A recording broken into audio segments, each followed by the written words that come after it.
Let's talk about Noam Chomsky, because this is super important.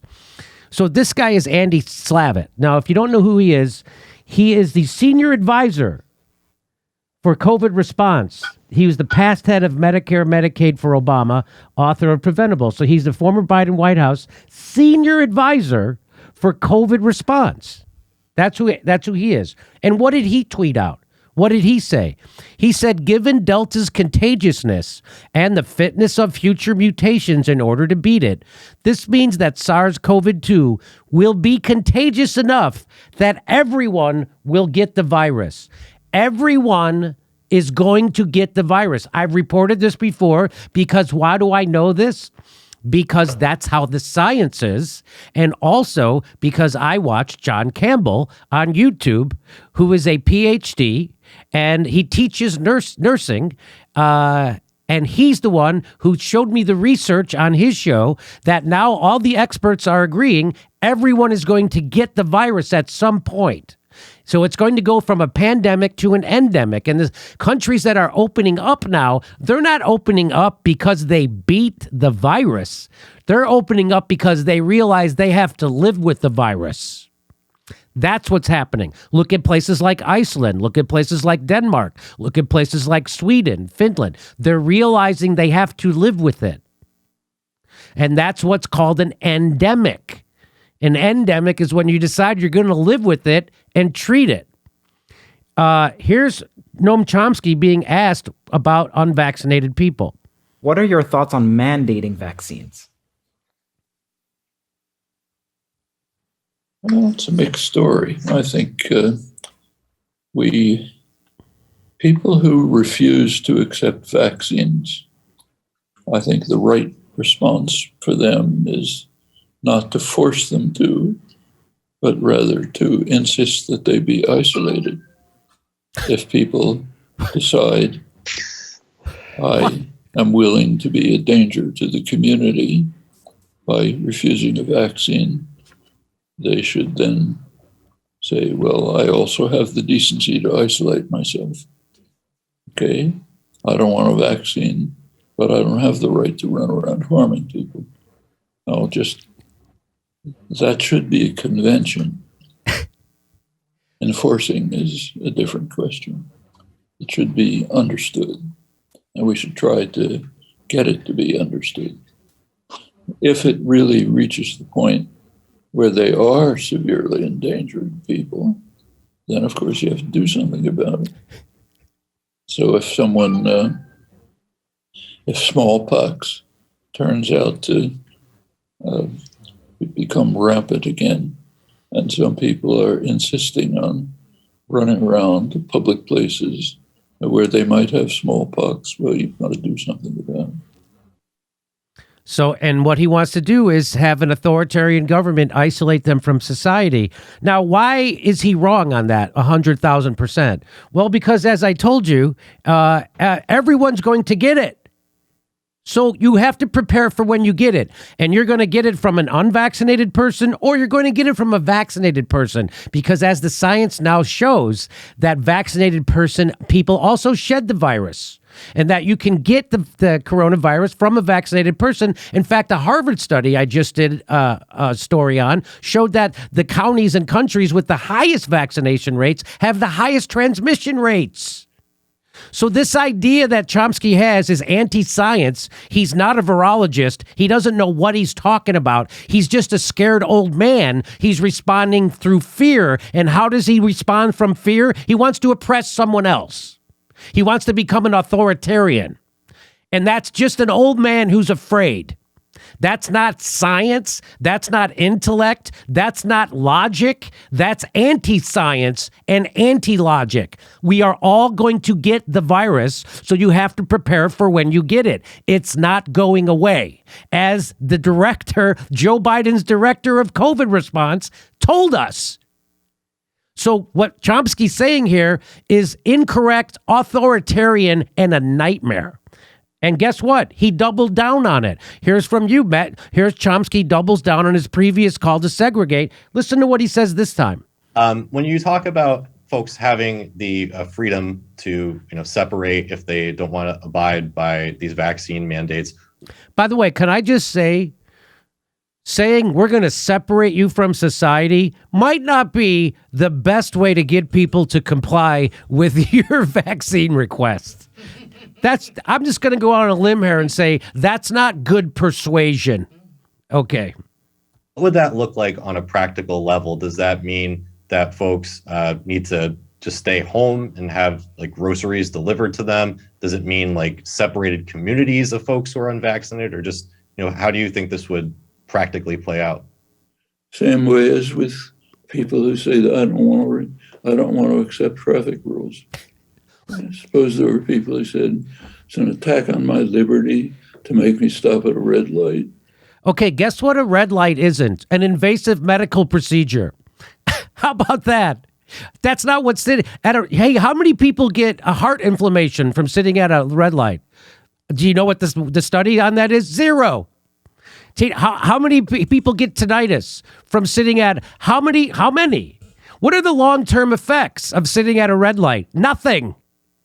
So he's conflating a medical procedure, a forced medical procedure with a traffic light, which is the dumbest thing in the world I've ever heard someone say wearing a beard. That is pretty dumb. That's so dumb, I know it's dumb. That's not based on science. He's making a ridiculous analogy. He's not a virologist. This is not how you're supposed to handle a pandemic. The guy who invented the mRNA technology, the vaccine technology, the guy who invented it, Dr. Malone, explained on this show that the way you handle an outbreak pandemic like this is you vaccinate the vulnerable.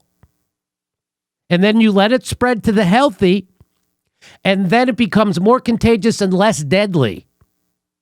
Chomsky doesn't know any of this. He hasn't listened to Dr. Malone. Who has he listened to, you think? You know who he's listening to?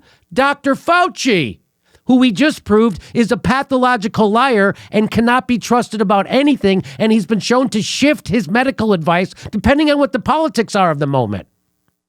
Who do you think he's listening to? Because I just quoted a Harvard study that said the communities with the highest vaccination rates also have the highest transmission rates. So who is he listening to? He cites no one. He cites absolutely no one. And listen to how ridiculous he sounds. I think Chomsky is a little demented. I think his brain is way older than he looks. And he looks old. So here we go. Listen to this. Government overreach. I don't want the state to have that power over my private life. Well, such people they should have the decency to remove themselves from the community. If they refuse to do that, then measures have to be taken to safeguard the community from them. Then comes the practical. So again, you're going to get it. It's going to become endemic. So he's making out like, oh, these people are killers. The unvaccinated are killers. Well, if you're vaccinated and you believe the vaccine helps, which the science shows it does, why are you afraid of getting it? The vaccine keeps you from getting serious illness or death. That's why you get the vaccine, not because it prevents transmission or prevents you from getting it, because we all know you can get it if you're vaccinated, and you can give it. You can also transmit it if you're vaccinated. So this is all anti-intellectual, anti-science, complete authoritarian nightmare, claptrap, scaremongering propaganda. The guy who wrote Manufacturing Consent is now manufacturing consent for the establishment propaganda. He's manufacturing contempt. Oh, very nicely said. Manufacturing contempt. So let's listen to the rest of what he has to say. The question that you ask, how can we get food to them? Well, that's actually their problem. How do we get food to the unvaccinated? He says that's actually their problem. He sounds like a scared old man, just like Keith Olbermann. They sound like this is what fear sounds like when you talk through fear. That's all he is. He's afraid of getting it because he knows he'll die if he catches COVID. Well, get vaccinated. Get vaccinated. And so that's all this is. That's a guy afraid of dying because he listens to Fauci and he doesn't understand the science and he doesn't know what the fuck he's talking about. And I'm the dumbest guy you'll ever see comment on him, and I know he's dumb. This is ridiculous. This has got no logic behind it whatsoever. And it doesn't seem like he cares. He seems to become, now he's just a cranky old guy who wants to fucking punish people. Oh, by the way, he has health care. And if he really cared about people dying from COVID, you know, of the 600,000 people who died in the United States, 200,000 of them would be alive today if we had Medicare for all. But we had a plan to get Medicare for all, and Chomsky called it candy. You want Medicare for all? That's candy. That would have saved 200,000 people's lives. Why don't we isolate the government, the workers that won't give us health care? How about we isolate the politicians that won't give us health care because they're killing 200,000 people a year through COVID? Why don't you want to isolate those people? No, you just want to, Chomsky wants you to turn on your fucking neighbor. Chomsky wants you to blame a bus driver or a nurse's aide or a teacher. That's who Chomsky wants you to blame for fucking COVID and the deaths. No, Chomsky, I'm blaming the oligarchs and the establishment. Do you know the people who've given you health care for the last 60 fucking years? And the check, that your retirement check you get from MIT that comes from the fucking government? How much money do they get from the CIA? I'm not going to blame my neighbor or a student or a bus driver or a worker or a grocery store. I'm going to blame the establishment for the shitstorm that they created with this fucking COVID. First of all, it probably got invented at a fucking lab that got funded by them, and then they won't give us health care when it infects us. And you want us to fucking turn on our fellow human being, my citizen, my neighbor, a fucking worker? You should be fucking isolated. Over to you, Max. Well, it's sad. It's kind of like watching elder abuse. And you're right that Chomsky seems so terrified of the unvaccinated irrationally because he wants to live long enough to tell us all to hold our nose and vote for Sasha Malia when she runs in 2048. Sasha Obama when she runs in 2048. And he's been holding his nose and voting for holding his nose and voting for the Democrats so long, it seems like he's lost a lot of oxygen to the brain. A lot. It's sad. I mean, I actually did a talk with Chomsky in 2010, I think it was. And the talk was about Israel-Palestine. It was about, supporting Palestine against Israeli war crimes. The Israelis had just killed all these people on a flotilla to Gaza. And Chomsky took the talk and just diverged into these kind of progressive democratic talking points about standing up for against Scott Walker in Wisconsin. And okay, great. I'm all for that. But I thought the talk was going to be about Palestine and, boycotting Israel and so on. And that was what he was getting into at the time.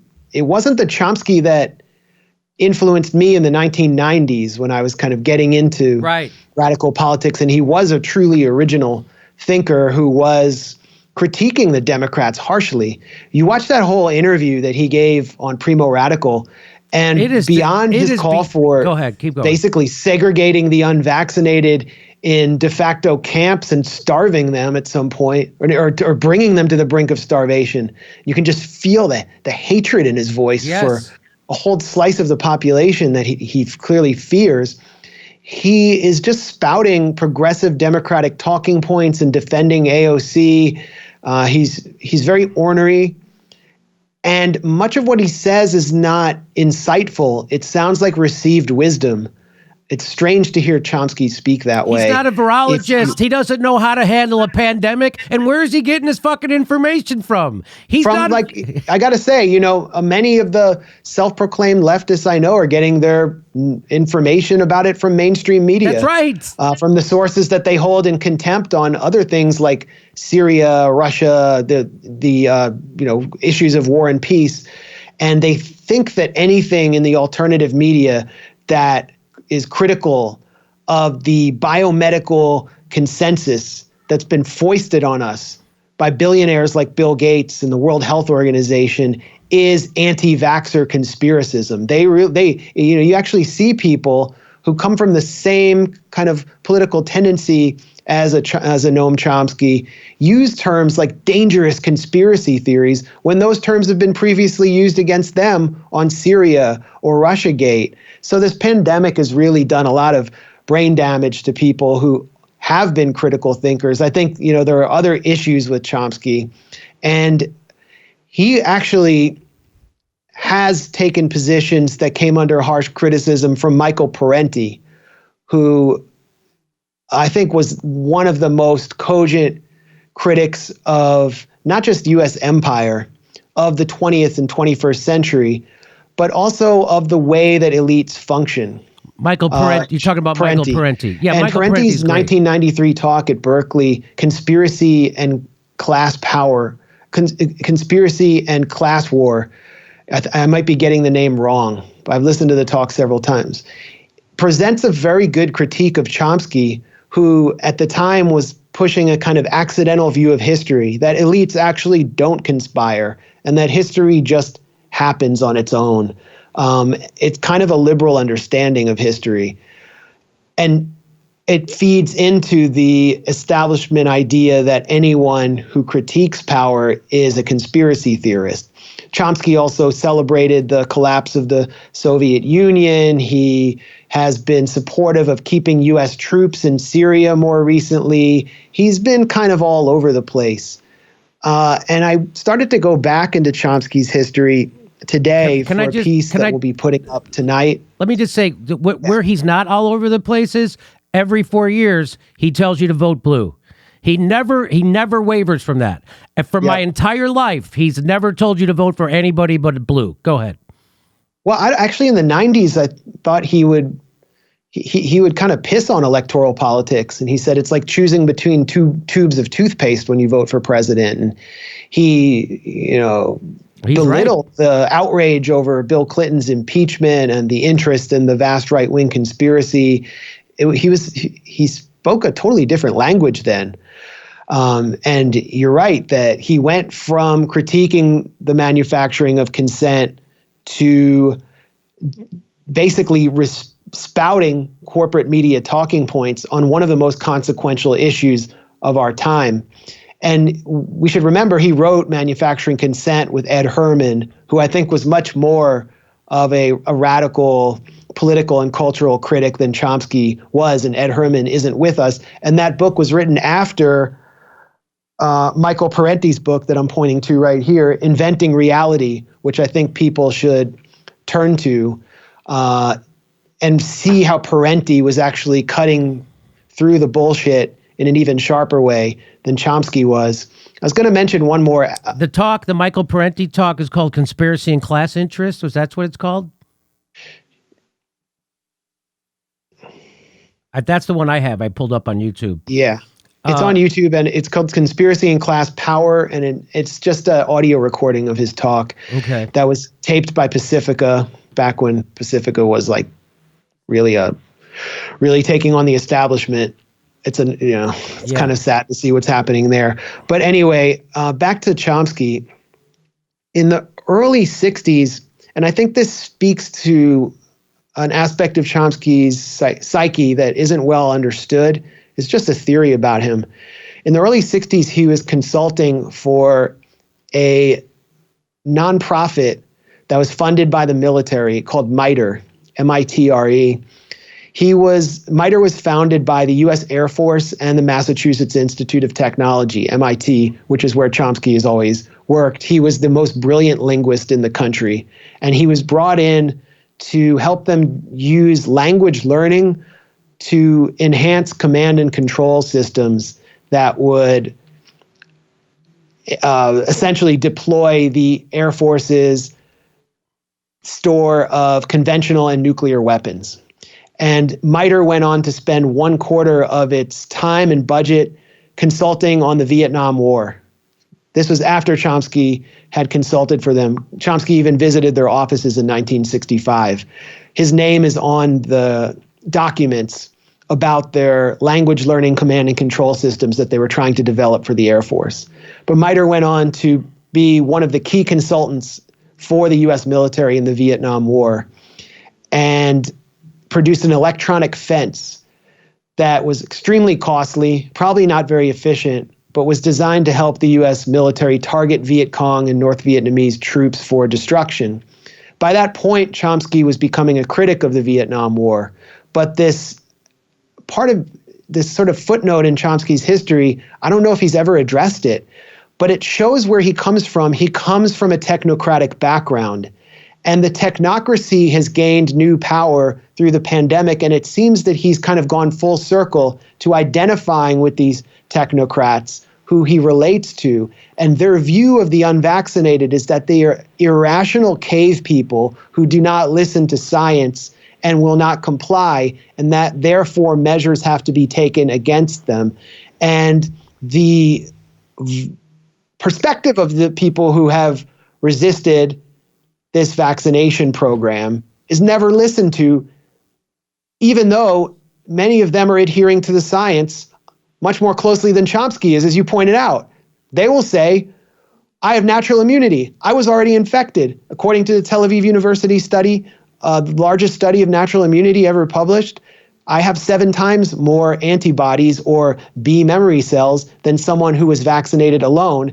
And the mRNA vaccines and all the other ones, the adenoviral vector vaccines, the more traditional ones, do not prevent viral transmission. So what is the point of isolating me when someone who's vaccinated can spread the virus at the same rate as we see in Singapore, which is over 80% vaccinated, and now the cases are exploding and hospitalizations are increasing. Ireland, over 90% vaccination, cases are exploding. Yes, these vaccines, when you have antibodies, they lower the risk of severe illness and death. Yes. That's true. But they don't stop the cases, and therefore the vaccinated can spread it to one another just as freely. So Chomsky's logic there is unscientific, in addition to being insanely unethical. So when I tweeted this video, I mean, the usual suspects were mad about it and were trying to find a way of defending Chomsky, which is just bonkers to me.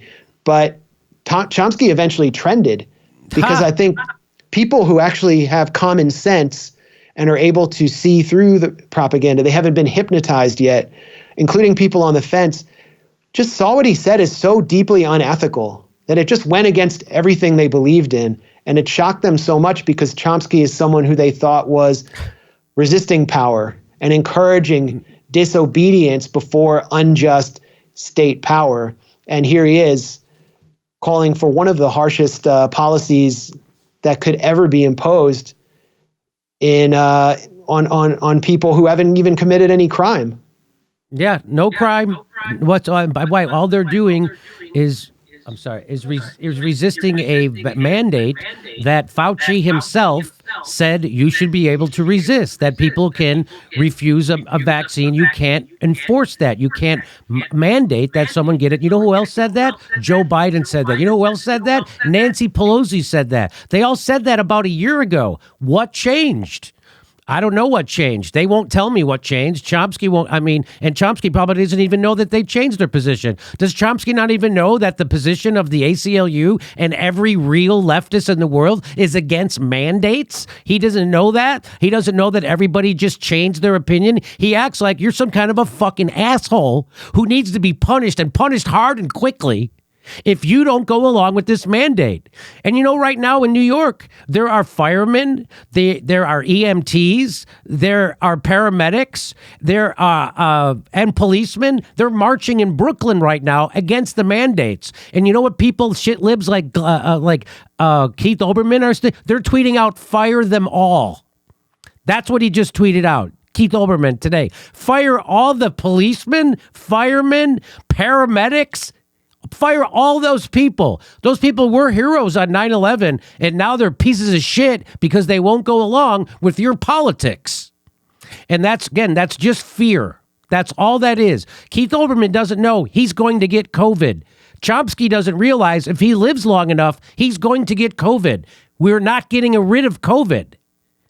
It's not going away. That's the science. So Chomsky doesn't know what he's talking about, just like all the shit libs on YouTube and fucking Keith Olbermann. They don't know what they're saying. The weird thing was Bill Maher said, why should I get it? I have better immunity, and I'm not going to get it. That's what the biggest shit lib in the world knows more about it than these guys. So I'm just going to show you. This is pretty interesting. Slow News Today tweeted this out. Said Chomsky on October 2020, Trump is basically Hitler. Vote Biden to stop Orange Hitler. Chomsky in October 2021, Biden has a responsibility to remove by starvation if necessary these subhuman creatures from society. That's a pretty good tweet. Now here's a little bit more of Chomsky. From a technological perspective, do you find anything a little worrisome insofar as using these vaccine passports? Or I know in Australia, some folks had to take pictures of themselves or use GPS to report of where their whereabouts are. Again, do you think that maybe any of these could conceivably, be used for nefarious purposes by big tech, by intelligence agencies? Could be. Even more so, traffic rules. All the surveillance at traffic stops, for example, or along the way, could be used to control people. For example, you can imagine with modern technology that these surveillance cameras put up to catch people speeding and so on might be able to collect personal information about you. And until the modern contemporary period of social breakdown, nobody bothered with that. But it's certainly possible. So let's stop traffic rules. Good idea. Could be used for this purpose. Do you see the crazy analogy he just made? Did you hear that, Mac? That is what I said before was the dumbest, craziest thing I've ever heard. This is now even worse, a dumber, crazier thing. So if you're against these vaccine passports and that'd be just like getting rid of traffic laws. The guy should be in a home. That Chomsky should now be in a home, and who's ever letting him grant these interviews is committing elder abuse because he's ruining his reputation. Go ahead, Max. Well, they're talking about vaccine passports, and this is what we talked about in the last segment, not talking about even vaccination as a individual health measure. And Chomsky later gets asked about or challenged on that. It doesn't prevent transmission. And vaccinated people can shed infection at the same rate. So what's the point? And he completely deflects. He doesn't even acknowledge the point. Let me see if I have that. Are you supportive of Joe Biden and the Department of Labor using regulations to mandate vaccines or proof of negative testing? I don't know if that's the part. What they're doing, it's not requiring. It's requiring either vaccination or regular testing. It's not true. If people want to feel free to kill others, sorry, community has a right, the workforce has a right to defend themselves against them. If you want to feel free to kill. So they're killers. So the unvaccinated are killers, and you have a right to defend yourself against them. They're killers. This is the propagandistic language that Biden used himself in his town hall, to the extent that he could use language at all. He actually said the same exact thing as Chomsky. He said the problem is that people want freedom. They want freedom to kill others. Justin Trudeau has said the same thing, that they want to kill our children. And we've heard this from leaders across the West. And so Chomsky is echoing neoliberal leadership with this unscientific claim that unvaccinated people can kill others at some higher rate than vaccinated people. Person. Biden, by the way, went on to claim that Colin Powell was essentially killed by an unvaccinated. No, he didn't say that. He said that Colin Powell's life was prolonged by being vaccinated, even though he had Parkinson's and multiple myeloma. There was no basis for Biden to make that point, but it was actually Kathy Hochul, the governor of New York, who was brought in to replace Cuomo, who said that an unvaccinated person killed Colin Powell without any evidence at all. And if someone has symptoms of COVID, then they are much more likely to spread it. And you can tell if they have symptoms. But if someone's vaccinated or unvaccinated, we just saw the Department of Homeland Security Secretary Alexander Mayorkas get congestion as he was about to go on an international trip, and he turned out to have COVID. He's fully vaccinated. We can go down the line on people who are fully vaccinated who had it and could have spread it to others. But the entire basis of Chomsky's point is scientifically fallacious. Yes. As is Biden's. And this is the disinformation that the ruling elite is propagating in order to demonize a sector of the public as potential killers, therefore criminals, and on par, at least morally, with terrorists. Yes, it sounds like they're describing ISIS. These people want to kill your children. If you want to come in and kill our communities, we can defend ourselves. It's just, no, that's the kind of hate speech that if you were worried about banning something, that's actually hate speech. That's actually insidious hate speech that might propagate violence on people. That's what Chomsky's doing. He's lost his mind. And I knew it when he called healthcare, Medicare for all, he called it candy. I knew he'd lost his mind then. He has lost his mind. And whoever is handling him should be brought up on charges. Let's listen to what the rest he has to say here. Others go somewhere else. Well, just to be clear on that statement, so I believe that vaccinated people still can spread the disease, right? So, conceivably, whether you're vaccinated or not, you can still spread COVID. Sorry, probabilities are extremely low. That was his response. Sorry, probabilities are extremely low. Now, there's many studies that completely contradict what he just said. You want to go ahead again? Who are you getting your information from? Noam, are you getting it from Dr. Fauci? Where are you getting it from? Go ahead. Fauci said that at the dawn of the Delta variant, he said the vaccinated can spread it, didn't shed it, just as at the same rate as unvaccinated people. CDC Director Rochelle Walensky said the same exact thing. So he doesn't even need to go to the into the dark conspiratorial netherworld of anti-vaxxer media to determine this obvious point. Here it is. How much less likely are you to spread COVID-19 if you're vaccinated? This is from New Scientist. This is from October 23rd. Okay? Previous studies found that people infected with Delta have roughly the same levels of viral genetic materials, regardless of whether they've previously been vaccinated, suggesting that vaccinated and unvaccinated people might be equally infectious. A new study shows that people who become infected with the Delta variant are less likely to pass the virus to close contacts if they have already had a COVID-19 vaccine than if they haven't. But here's the part that they don't highlight, but the protective effect is relatively small and dwindles alarmingly at 3 months after the receipt of the second shot. So that's the part that Chomsky's not talking about at all. Unfortunately, the vaccine's beneficial effect on Delta transmissions waned to almost negligible levels over time. If in people infected 2 weeks after receiving the vaccine, the chance that an unvaccinated close contact would test positive was 57%.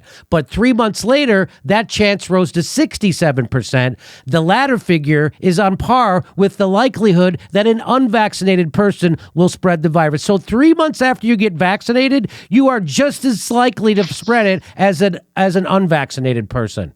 So what are we going to do? Isolate everybody 3 months after they get vaccinated unless they get a booster? Is that what Chomsky's recommending? Of course, that's not what he's recommending, but that would be logical and consistent with what he's saying. And that's how you know how crazy what he's saying is. And it's not based in science. It's based in fear and shit-libbery that someone's feeding him. So these are the facts.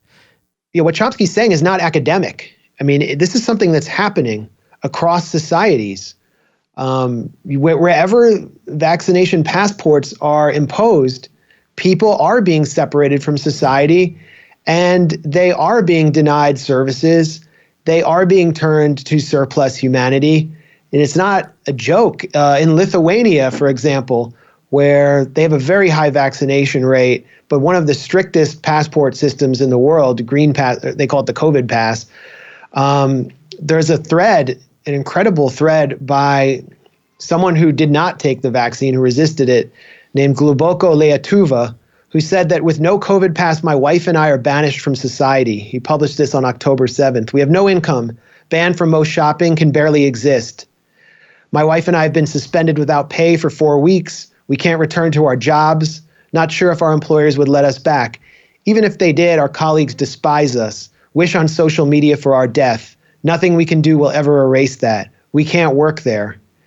We're not allowed to buy food in the local supermarket. We may only shop in small stores with street-facing entrances, which mainly sell food, farming pet supplies, etc. The pass has wreaked havoc. Supermarkets which require the pass report shopper traffic is down 25%. Of course, as with the lockdowns, it's destroying small businesses. We now buy food in old Soviet-style markets, outdoors and parking lots, products sold on street, tiny tables. No pass required, cash only.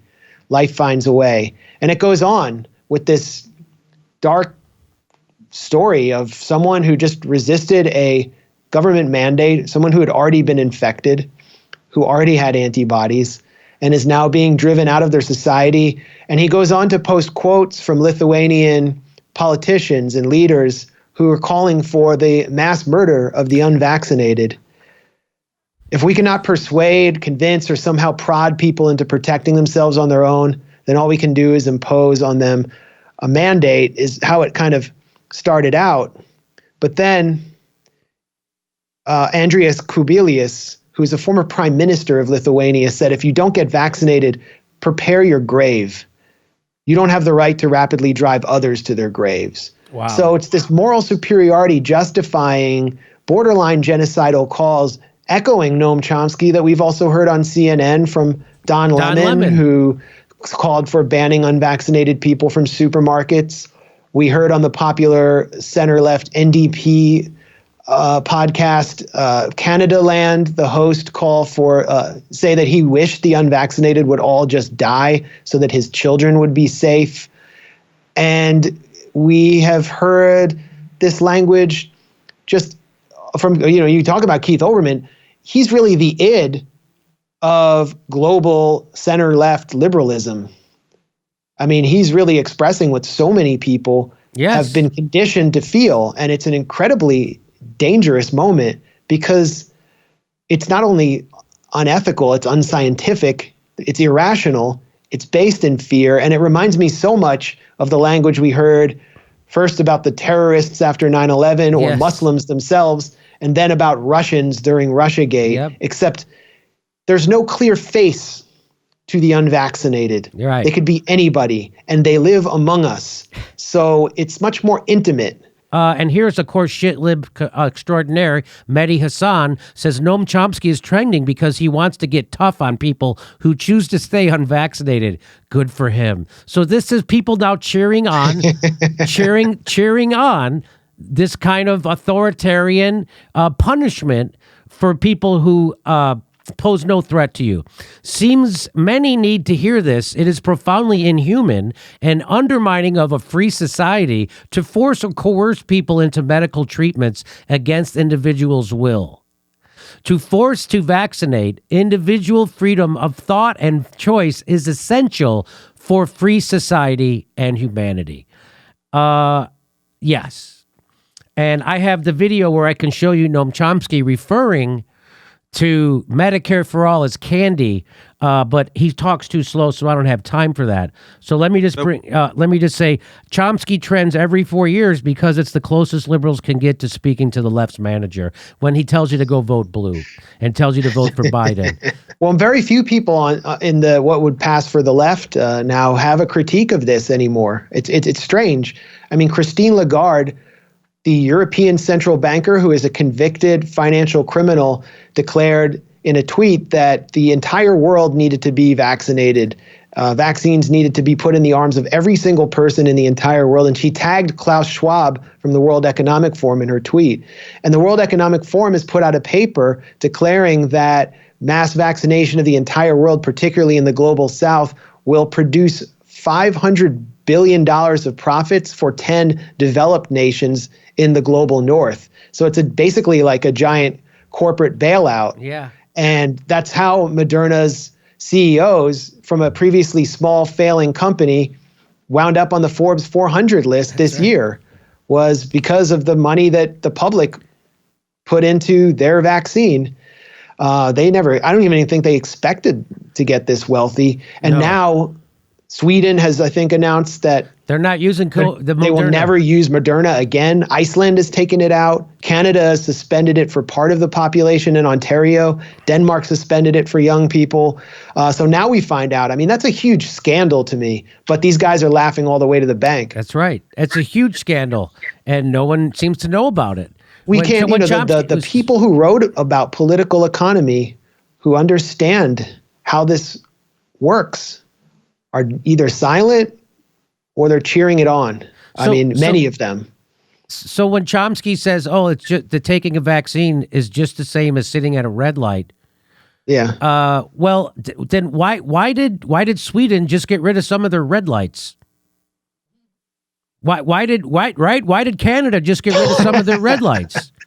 So they're all getting rid of their traffic lights, Chomsky. What the fuck is going on? Oh, that's a stupid analogy. And you haven't thought about this at all, except to just, your flex is to just talk out of fear and demonize your fellow citizen to what I never thought I'd get to the day where I saw Chomsky blame regular people, workers, your fellow citizen, blame them, call them killers, and isolate them from society. Holy shit, does that guy need a straitjacket? Max Blumenthal from the Gray Zone, thanks so much for sitting in with us today.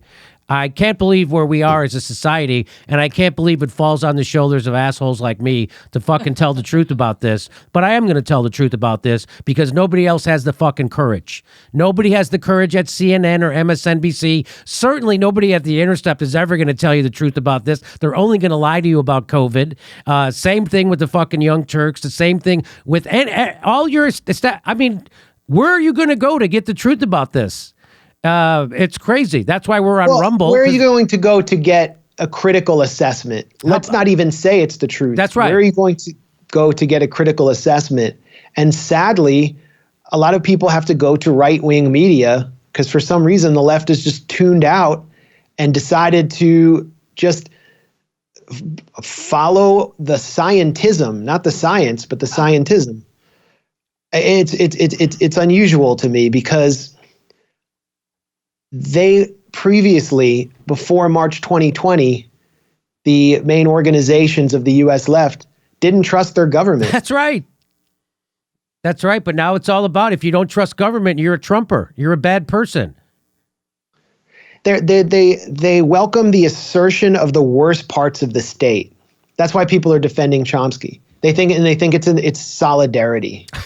They think that this is somehow a pathway to socialism, that the worst, most coercive, toxic aspects of state power, trampling over civil liberties and whatever's left of constitutional rights, is somehow something we need to welcome, something simply because it's the state. And we just constantly hear these conflations, red lights, it's just like a traffic light, it's just like a seatbelt. It's just like the smallpox vaccine. Vaccination itself is conflated with digital vaccine passports when vaccinated people are marching against those in Italy and France. And so it's always a conflation, or you're gaslit into thinking that you're somehow insane for questioning something that just doesn't feel right. So what I think is common sense is our best defense here. So why don't you get Chomsky on your show? Honestly, Aaron Mate's had him on. It wasn't like he was. Aaron didn't have him on to take on Chomsky. Primo Radical's been one of the few consistent left shows that's challenging a lot of the deceptions around COVID. So as soon as he had him on, I knew that this exchange would take place. But I don't have Chomsky on because I feel like I almost feel like it's taking, I don't know what to say. It's like taking advantage of him. Like he clearly can't defend his points very well. He didn't he wasn't even able to really absorb the question about Go ahead. whether vaccines can prevent transmission. And it kind of, I don't know, it's kind of a testament to the success of science and medicine that we have so many people who've lived so long and are still out there participating in public life. It kind of reminds me of Robert Mueller in a way, where everyone all the liberals were saying, once Mueller testifies, it's all over for Trump. Mueller's going to come out and shred Trump. And then Mueller testified, and he didn't seem to know where he was. He was in a brain fog. He was in a complete brain fog the whole time. And it also reminded me of the Bernie Sanders-Joe Biden debate, where Bernie basically let Biden red bait him. He seemed a little bit lost there. And Biden himself he was Joe Biden. I mean, he confuses his own wife for his daughter on stage. Sister, I mean, the last town hall was just filled with really uncomfortable moments. And so we kind of have a gerontocracy where people are able to live into their 90s and still either hold political power or have cultural influence, and they're not very dynamic. I think there are a lot of wise people. People can be very wise if they stick to their guns. And Chomsky hasn't stuck to his guns. I mean, he really sounds like a different person. So I think it's not just about age here. I think certain things might have taken place in his life. I don't know what it was.